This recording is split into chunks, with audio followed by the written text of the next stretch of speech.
Oh, I just realized, for taping's sake, let me just really fast do it. Okay, just so people know that between 1979 and 2009, the top 20%'s income went up 50%.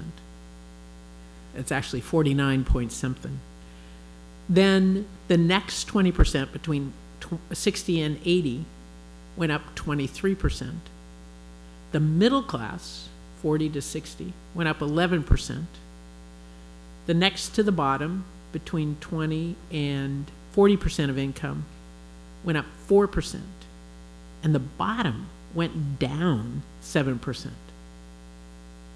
Now, when you break that out, the top 5% went up 73%, not just 50%, went up 73%. And then the top 1% goes up 170% for income. And when you get the people stretched out like we did, I mean, it shows why we don't know what's happening in each other's lives, right? Now, how did that strike you, those of you that were freezing out there participating in it? What'd you think? New thoughts? Did it stir something up? What happened? Harvard's supposed to be really smart, so I expect comments. Yes? I thought it was ironic that we were doing the exercise on the steps at Andover Hall, and as I took this picture, and your arms are like up in the air, and there's like light shining down on you, and it's like beautiful Andover in the back. I'm just thinking, you know, just this kind of theoretical world that we exist in versus the very real exercise that you were trying to get us engaged in, and just the irony of that. So it was just profound for me in that moment. So. Yeah. I like this again.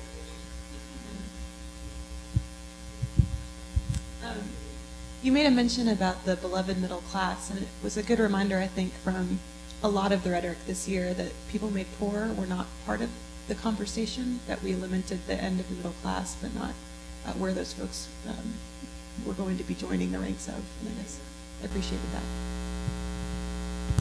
Yeah, I just emailed the White House. They sent me some talking points for the middle class while I was on the Nuns on the Bus in Colorado. And I emailed back saying, thank you for these interesting talking points, but I'm lifting up those at the margins of our society here on Nuns on the Bus in Colorado.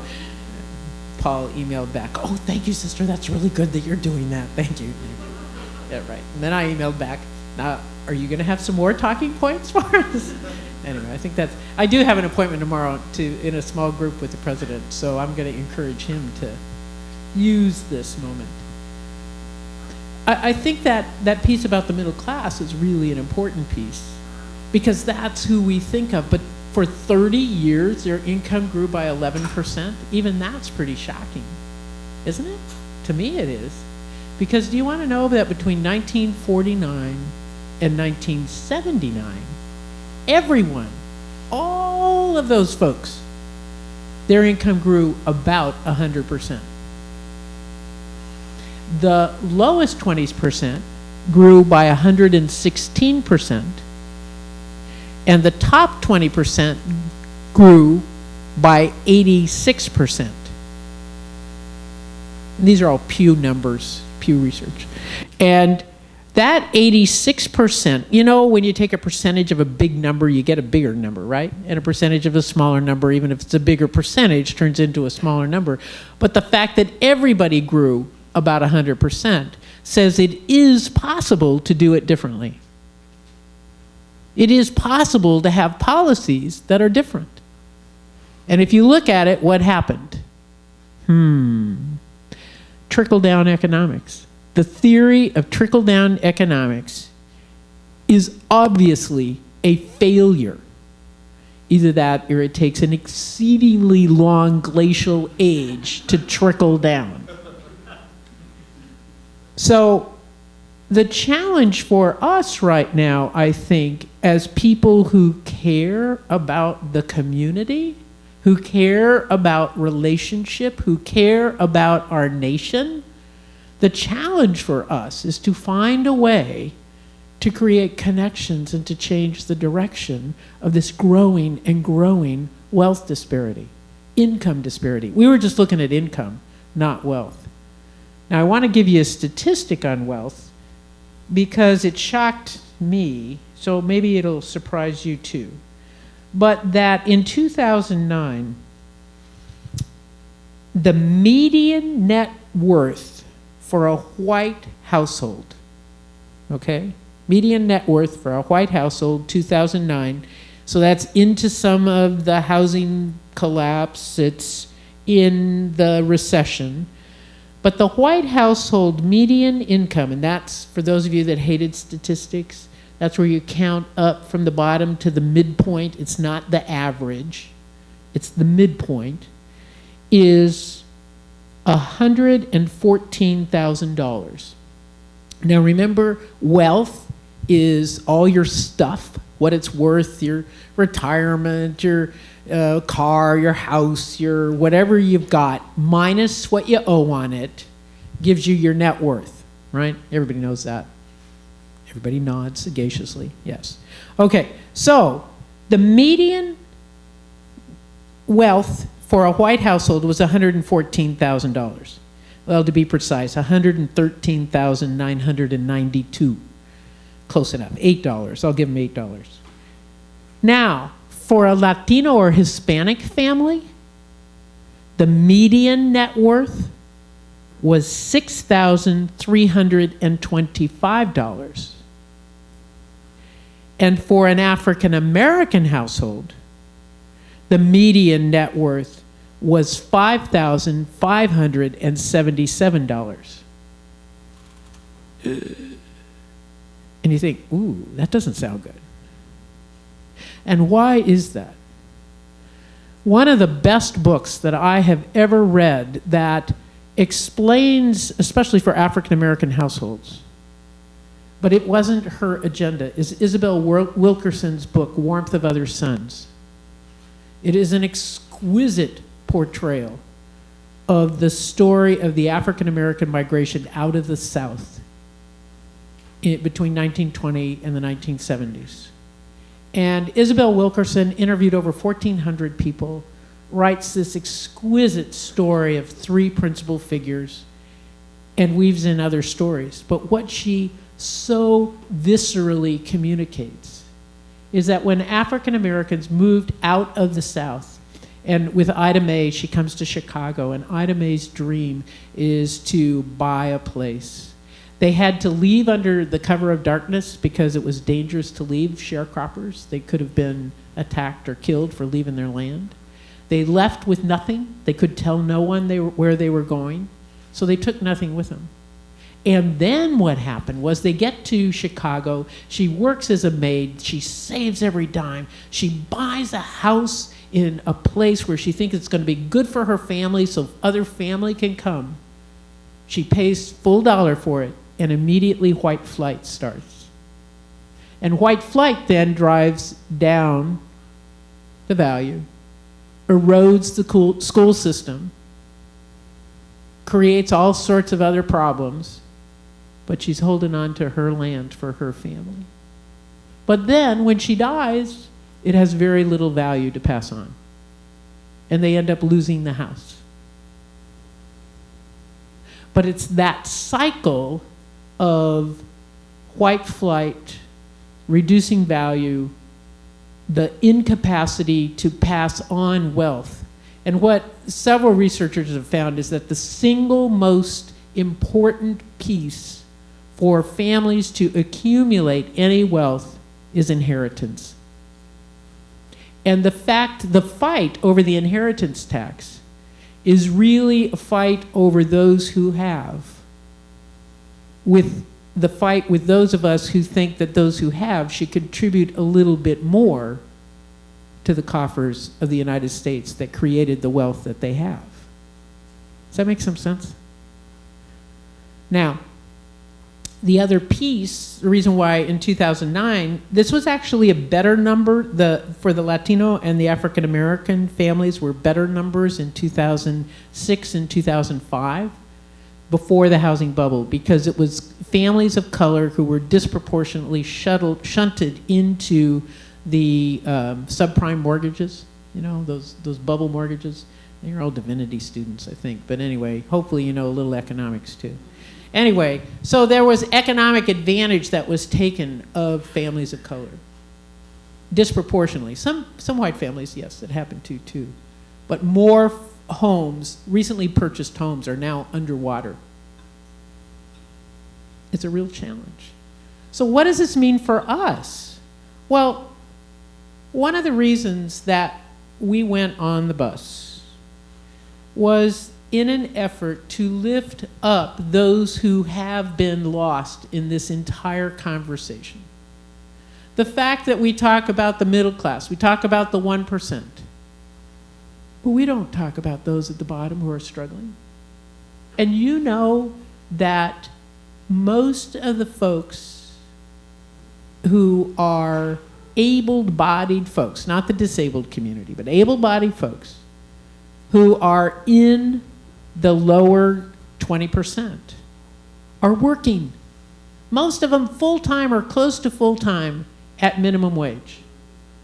And the fact is that those working at minimum wage are still in poverty, because minimum wage is $6.25 an hour. Some states it's higher. But the fact is that you could work full-time, have a family, and be like Billy and his family, who I met on the bus in Milwaukee. And Billy and his wife and 2 boys every night go to the same, excuse me, I gotta get a drink of water here.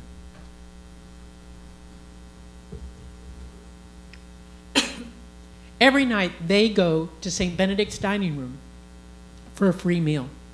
And when we were in Milwaukee on the bus, I got to sit next to him. And Billy said that he and his wife had had a conversation. They had tried being homeless so that they could feed their kids and not take food stamps. But they decided it wasn't good for the kids. And in order to keep the kids in the same school, they chose to put all of their money into the rent, to utilize food stamps and to come to St. Benedict's dining room. Because Billy said, my 14-year-old, he's just eaten everything. And then he told me, well, you know, parents, we can get by with eating once or twice a day, but growing kids can't.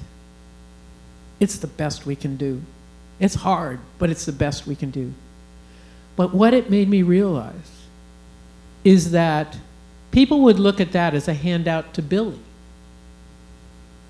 But the fact is, it's a handout to the employer too, because the employer has an employee who's fed and able to do the job. So that it's a benefit to to the employer who's paying low wages. And it might be because of the economy, it might just be because he pays low wages. I don't know what the deal is. But then I realized it's a handout to anyone who uses the goods and services, because it keeps prices down. So we're all a piece of this. We all benefit because Billy and his family get food stamps. So many people want to separate us and say this is a handout to lazy people. It's wrong. We stand together in this.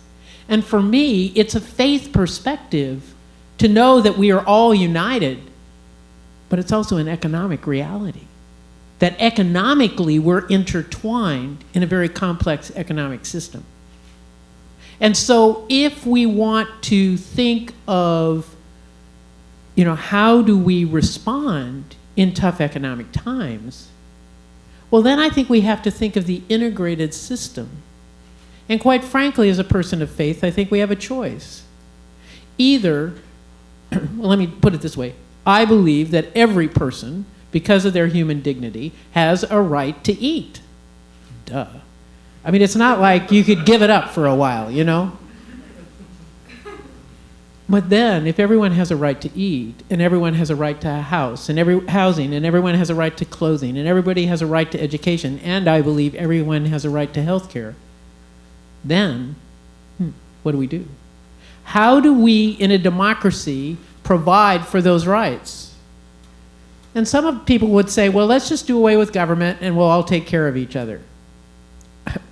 I just read this quote from James Madison. I love it.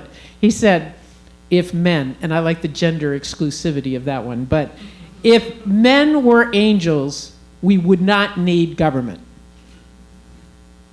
Last time I checked, men weren't angels, so we do need government.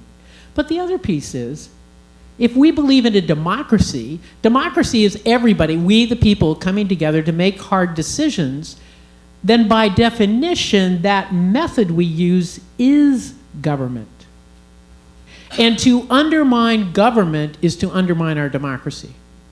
And we, the people, have got to stand up and demand that we govern ourselves, that we realistically solve these challenging problems. Now, I come at it from faith, but you can come at it strictly from the Constitution. The Constitution is we, the people of the United States, right? In order to, now this is generational. Did you all learn, the young ones, learn the preamble? Oh, no wonder what's happening. Going to hell in a head. Some heads are shaking. Why couldn't they do it like we did when we were young? And I don't know. I hate when I become a curmudgeon, an old curmudgeon, you know. But it is about we, the people of the United States, forming a more perfect union, establishing justice, ensuring domestic tranquility, providing for the common defense, and promoting the general welfare, and securing the blessings of liberty to ourselves and our posterity. That's what our government is about. And from my perspective, that really syncs with faith. And we work in the interfaith community in DC to try to lift up the shared faith principles. So those of you that were in the class I did heard about this, but we have a faithful budget that we've put together, which is the alternative to the Ryan budget. We were pushing back on the Ryan budget, and while Nancy Reagan, those of us that are old enough to remember her, used to have this just say no, policy. Well, I mean, it's not, you can only just say no for so long. The Republicans have done it for quite a while, but I think finally we've all realized that we need an alternative. So we created a faithful budget. And a faithful budget has 55 pages of wonderful, nerdy ideas. And would be a way forward, but it gets summarized with 5 words.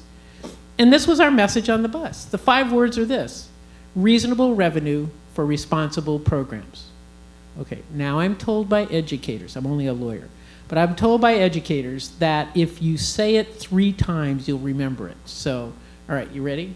Okay, so 1, 2, 3. Reasonable revenue for responsible programs. That was a little timid, but it was only your first time. Okay, second. Reasonable revenue for responsible programs. A little better. Okay, now take a deep breath, let it in. Okay. Reasonable revenue for responsible programs. Much better.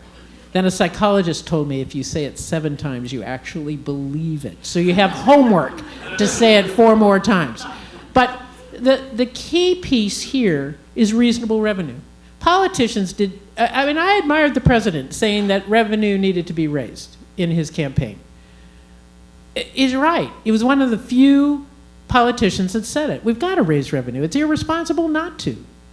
Those of us that are old enough to remember the 2000 election, the big question was, what do we do with our surplus? And the side that won was give it back to the people as opposed to investing in our society. And the idea was you give it back to the people, and the people who get it make jobs. They make jobs. Well, right.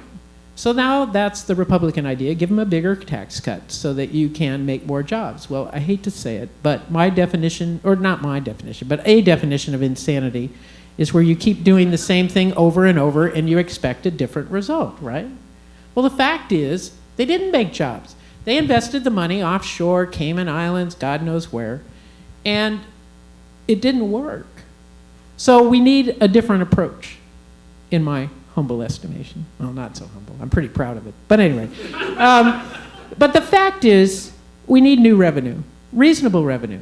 So for the top 2%, those walking 34 paces should be able to pay a little bit more because they've benefited the most from our society. They'll still get a tax break for everything up to $250,000, and the tax would only expire for that amount above.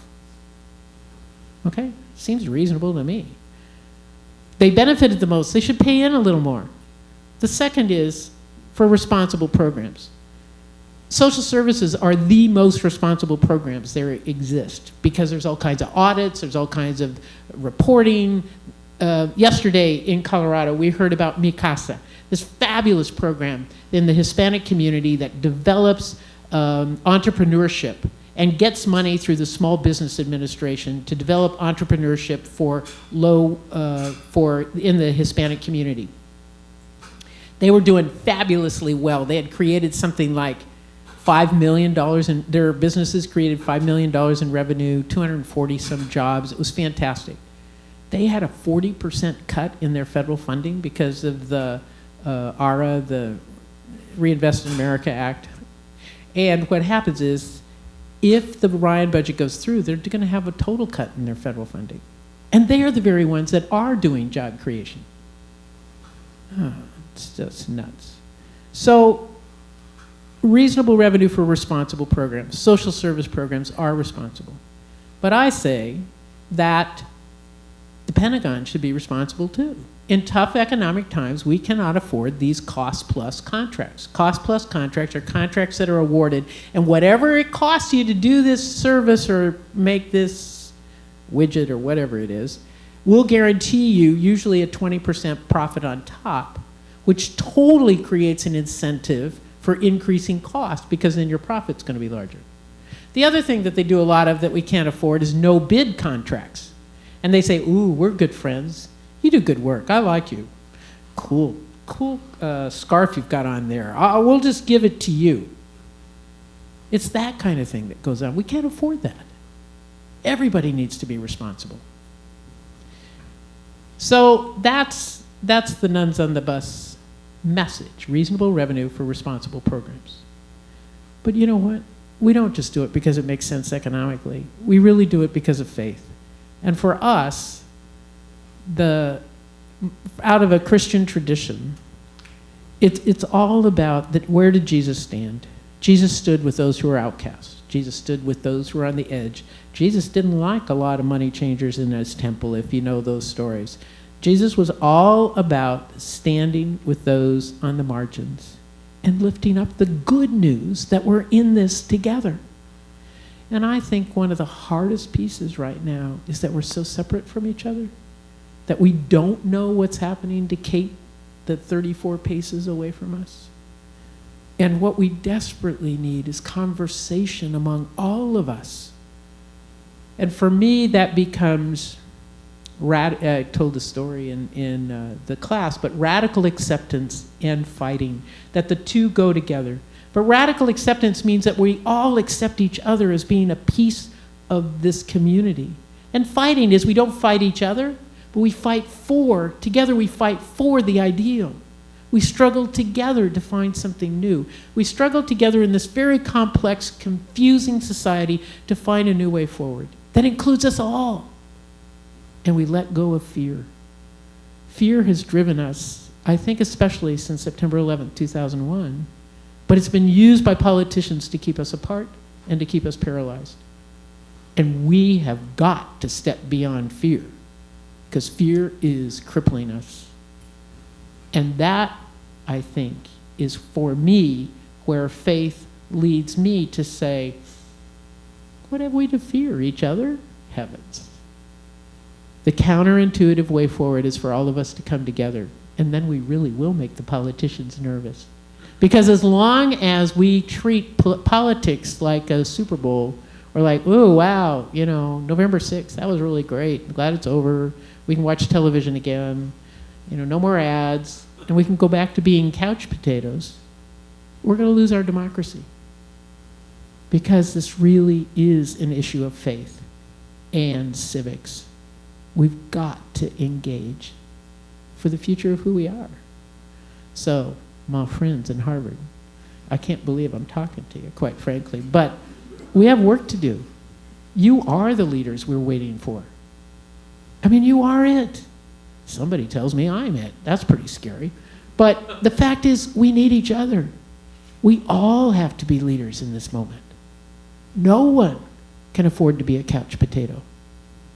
We all have to stand up and be we the people and work for the community together that includes them all, even the folks that I'd like to think were mistakes of God. It's my limitation. It's my limitation that I find some people so annoying. But the fact is, there are no mistakes. And how do I stretch far enough so that my community embraces all? Because if we embrace each other, then we have both a democracy and a community of faith. Hey, what could be better? Why don't we open this up for some questions, comments? I have no idea how long I ranted on that one. Right. Okay, we'll line up. Thank you, Sister Simone, for talking to us today. I thought outside you gave us a very visible representation of how American society right now is becoming increasingly stratified on a socioeconomic basis. So I was wondering how you would respond to some of those, like Kate, who are many steps down towards Divinity Hall, who might suggest that your budget analysis is a form of wealth redistribution.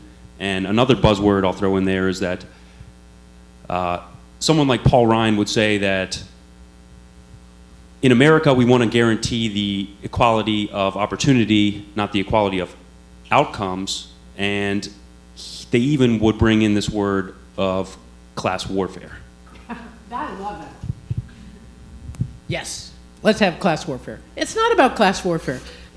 Having done that exercise several times, that's why I can finally remember the numbers, is I did it in Charlotte at the Presbyterian Church, and a African-American woman was the 1%. She was so excited. She'd always been in the bottom 20% in reality. She was all excited about being the 1%, and she marches off her 34 steps. She was really excited. And the longer she stood out there, the worse she felt. Because she felt so alone, so isolated, so disconnected. And while money can mask some of that, the fact is, what I was trying to talk about out there was the anxiety that rises for the 1% is huge. They have struggles too, so let's help their struggles be community. And if they see and have contact with the rest clumped down at the other end, it changes them and it changes perception. So this isn't about class warfare. Yeah, it's about some people paying a fair share for what they've taken out of the economy. That's true. It's also about investing for the future. We as a nation have become so short-sighted for daily profits. What's happened with the Dow? Was it up? Was it down? Do you sell? Do you buy? I mean, all of that day by day, hour by hour, second by second, bizarro, computerized trading is nothing about investing in who we are and investing in the long term. We have to change this mindset that you can suck everything out and go for the long haul. I mean, that's part of the challenge of this. And that if we had a shared conversation about what do we do to invest for the long haul, it's going to need some changes. But let's have that conversation together with a shared concern for the future. Part of it, what they want to do to create paralysis, politicians love paralysis. They think it's great. Then they don't have to account for having done anything. So that's why we work real hard on this. But what they try to do is pit one part against the other. That creates paralysis, because the harder you pull against each other, the stronger the knot, okay? So what we're trying to do is we're trying to say, no, it's not about a fight between us. Let's all look, and let's look over there, and let's see the camera guy, but that surprised me. But let's see, up there on the wall, what the shared view of who we are as a nation. And if we're looking together at what the desired result is, then we can work together to find a common way that meets everybody. And that's why I think really people of faith are so important in politics, because we see beyond the immediate gratification. Does that make some sense? Okay. Yes. My name is Laura, and I'm currently also taking a class at the Kennedy School about religion, politics, and public policy. And one of the issues we've been dealing with this semester is disillusionment on the part of people in the United States with their institutions. Yep. And this is not just about religion, this is not just about politics, but people who don't have faith in institutions, in their family, in marriages, everything. So I'm just curious, I totally agree, you know, participating in our democracy is really important, but the motivating factors for doing so seem to be kind of, you know, out of the possibility of motivating people to, you know, get together and figure out. But I'm just curious, like, what is a position as a woman who's, you know, active in faith and also active in economic discussions? Like, how do you feel like we can get a little bit more motivation for a discussion? Well, okay. For me, it's the Holy Spirit. I mean, who would have ever thought that nuns on a bus could stir up some energy? I mean, quite frankly. And what happens is we, you know, I thought it was over July 2nd. And then sisters in all different states have been saying, no, come on out. I have done, since the major bus trip, I have done Nuns on the Bus, Missouri. They did it without me. Then there was Nuns on the Bus, Iowa, Ohio, Michigan, Wisconsin. We just did Colorado. Who am I leaving? Virginia. But there's something about this that touches people's hunger. And what I experience is a huge hunger for an alternative. And that hunger, it's like lightning. It's something really special. But the hunger, I mean, I don't understand it, but just lifting it up a little bit with some old nuns. The New York, that was the other place. We did Nuns on the Staten Island Ferry. And now we're in Rolling Stone, for heaven's sakes. I mean, there's something about just calling it, just being truthful, that is so refreshing. We have a clear mission. That was one thing Occupy didn't have. They had the hunger, but not the mission. And I think we're more organized as nuns, so, and we're used to being organized, so that helped. But it's a piece of that same hunger. And so I think if you tell truth, hunger gets released, and then we can feed each other, you know, because you come together. And besides, who could talk about Nuns on the Bus and not kind of smile and laugh? And one of the problems with progressives is often we're very grim. Who would want to join a very grim movement? I mean, you know, it's just not attractive. And I think having some joy is the essence of community. Yeah, we've got worrisome stuff. But unless we could do this with some joy and some energy. Yesterday on the bus, God help us in Colorado, the nuns had these parody songs about nuns on the bus. And we sang them going down the highway. I mean, it was the most absurd thing I'd ever seen. But anyway, that was great. Each one is a little different because the nuns are different. But let's have some joy about it. Because really, when you come together, when we're in this together, where we share a common bond, where we can reach out beyond warfare, warfare is serious and grim, and then you have to fight. But this is about the 100%, where you can be joyful. I don't know. I think joy releases a lot of energy. Comments? Yep.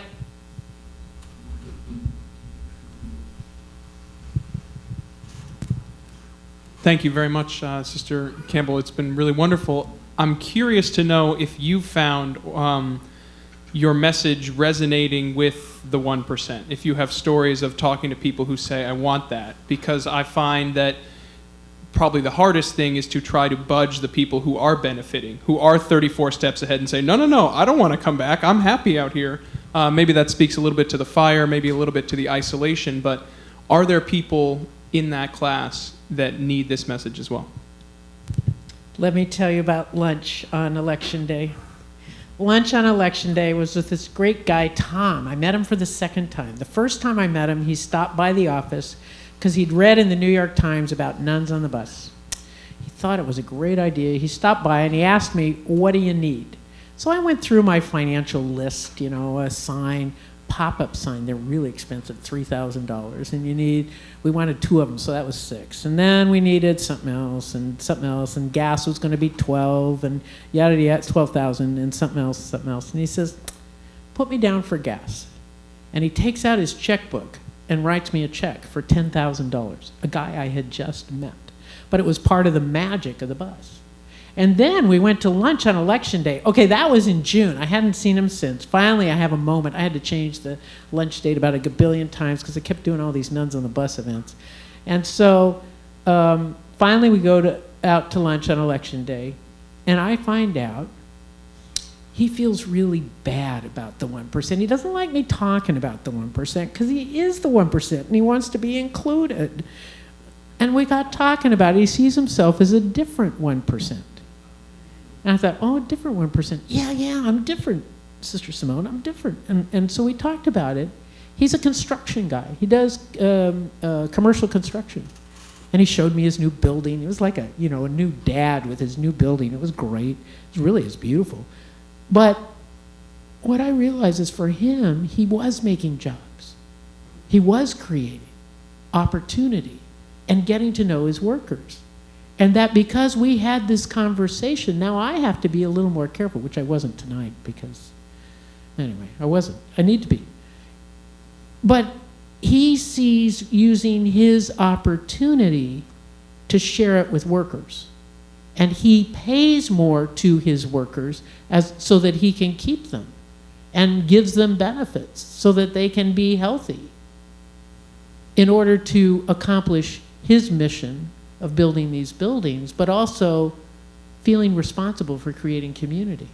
And so I did have a firm purpose of amendment and I screwed up, but trying to talk more in more nuance about how the 1% can engage and inviting him in more to educate me so that I can learn.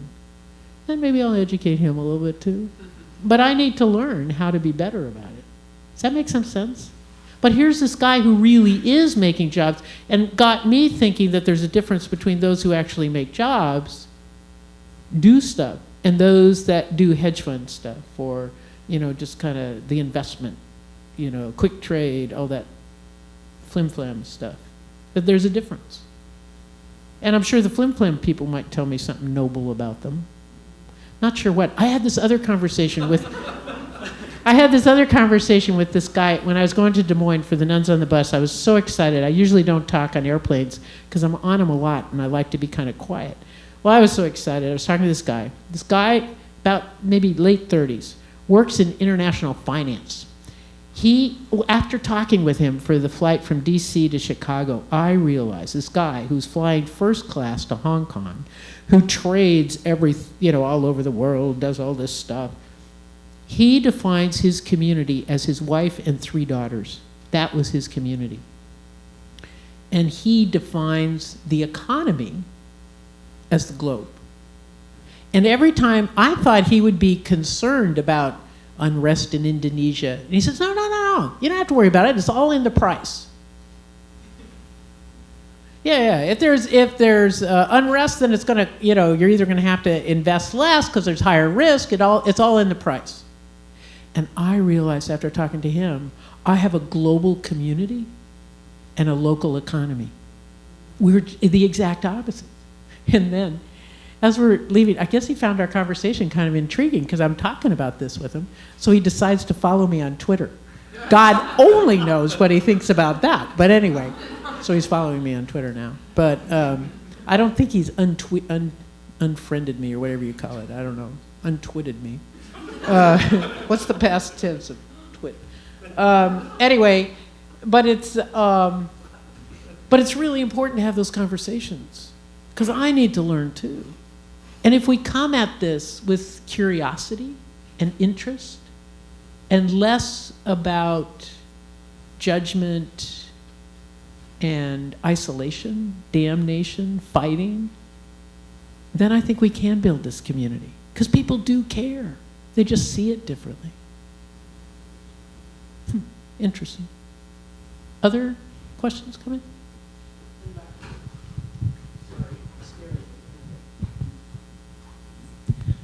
I wondered if you could talk a bit about the church and the Catholic Church and the part of it which is not necessarily paying attention to what you're committed to working with and the impoverished, and are much more worried about the rules and the and anti-choice, anti-birth control, anti-everything, and sort of how we can start working with that as well.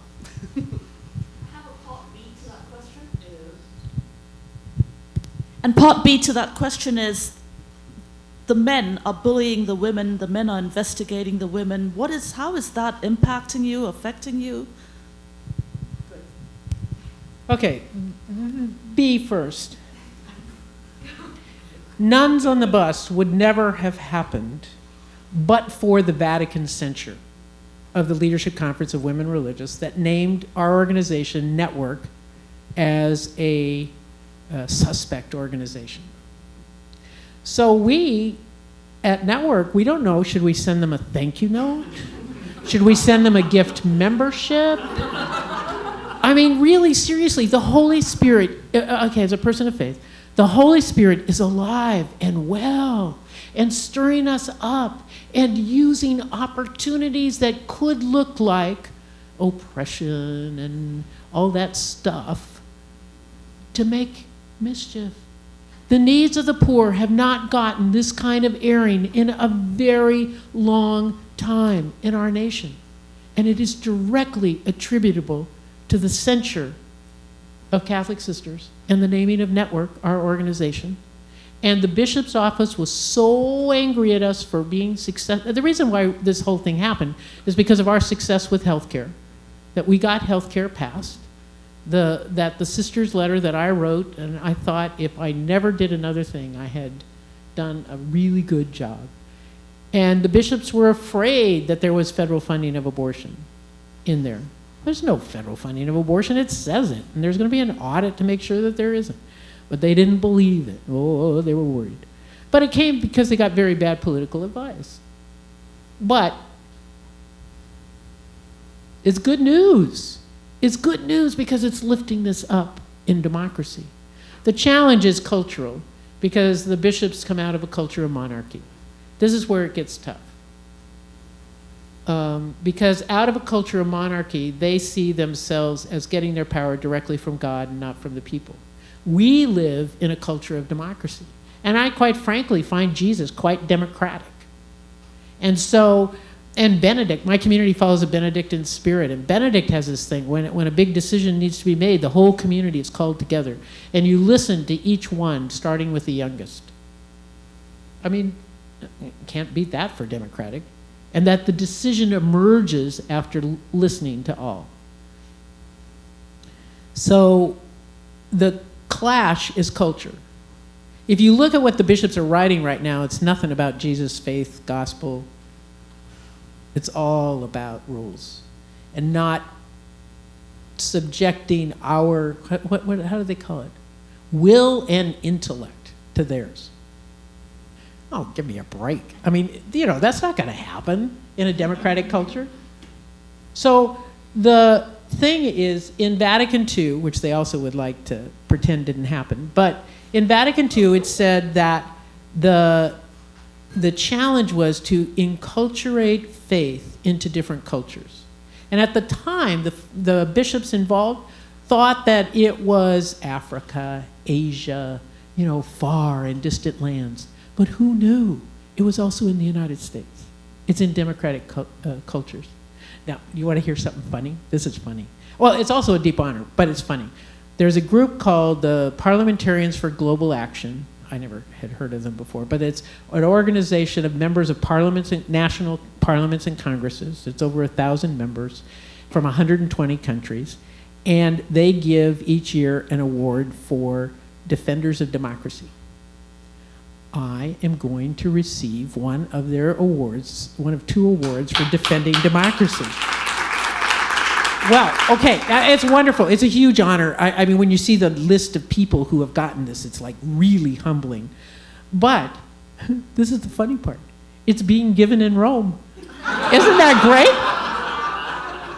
I just think it's so amusing. The Holy Spirit has a great sense of humor. So anyway, that's just, but the challenge is, it's culture. And so I think we just keep trying to be faithful. If we're faithful to the gospel, if we keep caring about those at the margins, if we engage and just, live the life we're called to live, how can we go wrong? Amazing things are happening. And it's all thanks to the Holy Spirit in my book. Or you could say serendipity, or you could say I don't know what. But for me, it's the Holy Spirit. Yeah. I can speak. Oh, okay. As opposed to these other unconstructed. Yeah, I voted, and now what? Oh, now what? Now what? Yeah, this is the real work. This is the real work, is to do now. Now, I used to live in California in an area probably like your area around here that was so blue that I used to think I should move so I could go do missionary work with a Republican representative, but I could never bring myself to do it. But here's the deal, what I've discovered. First of all, the current rhetoric, there is a chink in their armor. There's a huge chink in their armor that they've started. Grover Norquist lost his majority in the Republican Party. So that's chink 1. Second is everybody's posturing right now to get their strongest bargaining position. So don't believe the rhetoric that it's the end of the story. Everybody's just positioning right now.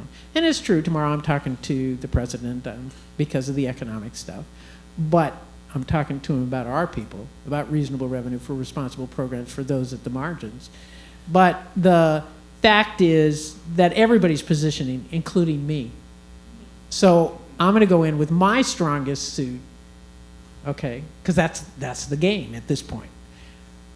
When it comes down to actually making a deal, then what we're going to have to do is find the way forward together. And this is where we, the people, can't be couch potatoes.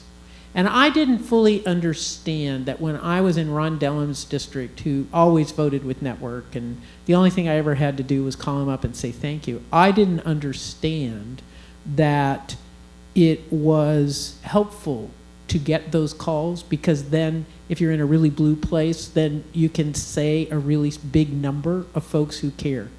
It does make a difference on the Hill, even if you think it's not going to make a difference for the actual vote. It makes a difference in the rhetoric on the Hill. The second piece is Scott Brown should vote for revenue. And you got to shame him into it, since that's how he ran, as this man who could go to the middle. He never went to the middle in his life. So I'm really glad Massachusetts woke up to that, just saying. But the fact is you've got to put pressure on him. He's going to be a key player in this, in the Senate, to not be a holdout. So if you're registered in Massachusetts, you've got Massachusetts work to do between now and Christmas. And then the thing is, it's not really going to be over at Christmas. Probably what they're going to do is have a framework, and then we're going to have a whole bunch of work to do with because they haven't passed the 2013 budget or appropriations, to say nothing of 2014, for heaven's sakes. So we're going to have a lot of work to be done. But what we have to do is we have to stir people up, get them involved, talk to each other. And even if your representatives are strongly in a position that we would agree with, you need to give them numbers, give them support, give them your message. And you can just call up and say, yes, I know the congressman or the senator favors X, Y, and Z, but I want you to know I, your constituent, stand with you so that you can use these numbers. We're trying to get big numbers for you. See how that works? I didn't realize that until I started lobbying on the Hill, but it's really important. Final question. Oh yeah, because I have to catch an airplane. Whoop. Thanks so much for coming. I'm Casper from the UK. My question is maybe a slightly broader one, so maybe a good one to end on, which is, what have you learned, or what surprised you over the many years of the work that you've done? Maybe looking back at some of the things you wish you'd done differently.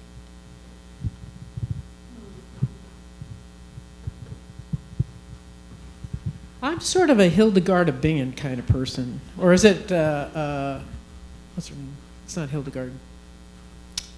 Julian of Norwich. All will be well. Julian of Norwich. All will be well. All will be well. All will be exceedingly well. Now the only challenge is she didn't say in what time frame, but looking back.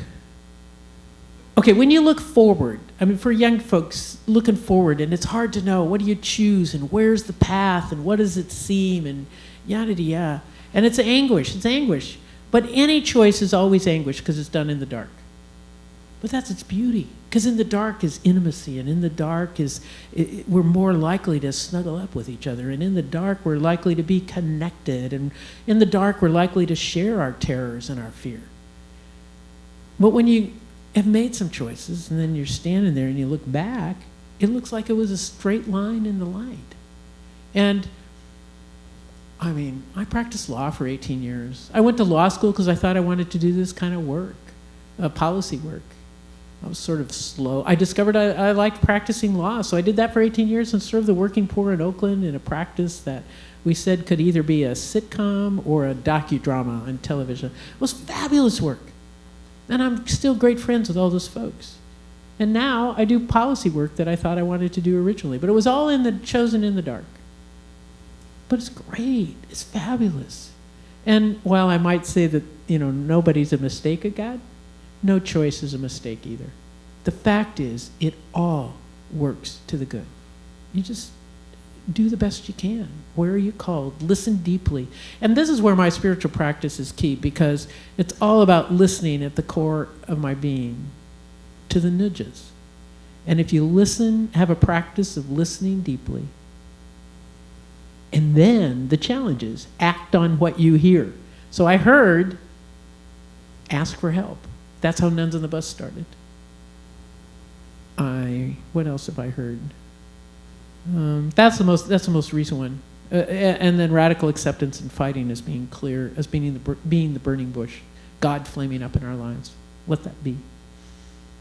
But let me end with the poem that is the result of this. I talked about the hunger, and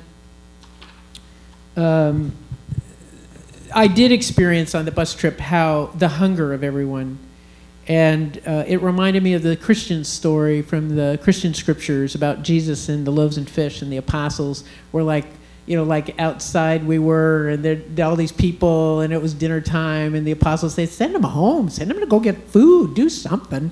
And Jesus says, well, what do you got? All we got is 5 loaves, 2 fish, but what's that among all this crowd?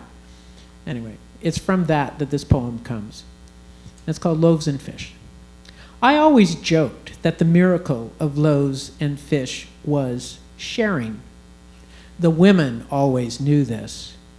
But in this moment of need and notoriety, I ache, tremble, almost weep at folks so hungry, malnourished, faced with spiritual famine of epic proportions.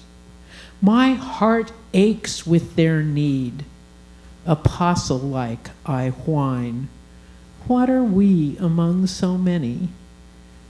The consistent 2,000-year-old ever-new response is this: blessed and broken, you are enough. I savor the blessed, cower at the broken, and pray to be enough. Thank you so much.